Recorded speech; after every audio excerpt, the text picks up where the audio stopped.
Welcome to Telugu untold stories. మన తాతలు ఎలా జీవించారో మీకు తెలుసా? డబ్బు లేకపోయినా వాళ్ళెందుకు సంతోషంగా ఉండేవారు? మన తాతలు స్మార్ట్ ఫోన్లు లేవు, లక్షల రూపాయల జీతాలు లేవు, కాని వాళ్లు మనకంటే ఎక్కువ సంతోషంగా జీవించారు. ఎందుకో ఎప్పుడైనా ఆలోచించారా? ఇది సుమారు 80-90 సంవత్సరాల క్రితం కథ. ఒక చిన్న పల్లెటూరు, పచ్చని పొలాలు, మట్టి ఇల్లు, ఉదయం సూర్యోదయంతోనే లేచే జీవితం.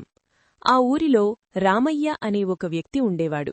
డబ్బు అతని దగ్గర ఎక్కువగా ఉండేది కాదు, కాని ఆయన దగ్గర ఉన్నది మనం ఇప్పుడే కోల్పోయిన ఒక విషయం: మనసుకు శాంతి. ప్రతిరోజూ ఉదయం కోడి కుయ్యగానే లేస్తాడు రామయ్య. చేతిలో ఒక గిన్నె కాఫీ కాదు, కాని చెరకు రసం లేదా గంజి. పొలానికి వెళ్లి తన చేతులతో పనిచేసేవాడు. ఎండ, వాన ఏదైనా సరే అతను పనిచేయడంలో ఆనందం పొందేవాడు. సాయంత్రమవుతుంటే అందరూ ఒకచోట కూర్చుని మాట్లాడుకునేవారు. పక్కింటివాళ్లు అంటే కుటుంబంలాంటివాళ్లు. ఎవరైనా కష్టంలో ఉంటే మొత్తం ఊరు సహాయం చేసేది. అక్కడ డబ్బు కాదు, మనుషులే సంపద.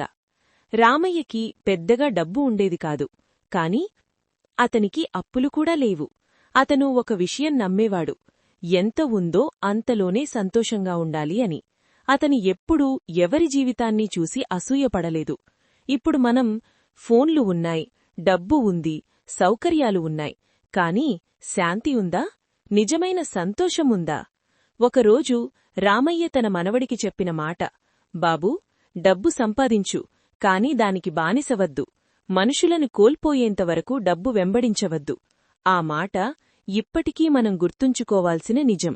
మన తాతలు డబ్బు సంపాదించారు, కాని జీవితాన్ని పూర్తిగా ఆస్వాదించారు. మనమేమో డబ్బు వెంబడిస్తూ జీవితాన్ని మిస్ అవుతున్నాం. మీరేమనుకుంటున్నారు?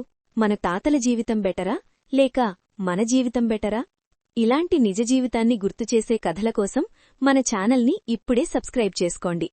డబ్బు మన జీవితాన్ని సులభం చేస్తుంది, కాని సంతోషం మాత్రం మన ఆలోచనల మీదే ఆధారపడి ఉంటుంది.